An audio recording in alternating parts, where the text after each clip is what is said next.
Hello, what's up guys? How are you everyone? I hope everybody is well. Today I have one Renault Duster and this car have a problem. You can see here RPM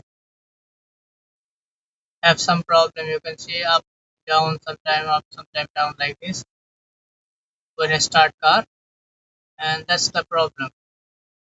Okay, today I will show you how you can solve this problem. Okay,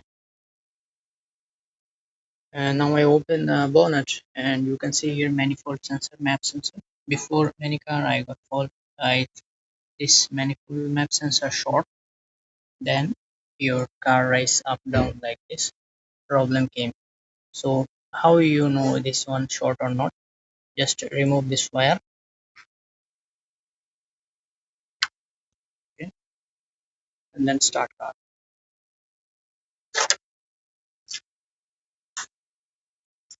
See, now I start car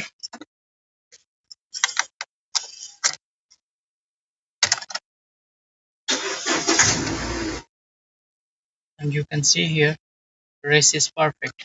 See, before up down like this. Now you can see stable. That means this uh, manifold sensor short.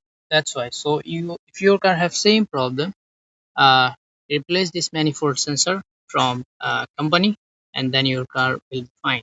Okay, see now when I remove this wire, and then your car rise up down, or this problem finish. That means this sensor short. Okay, thank you.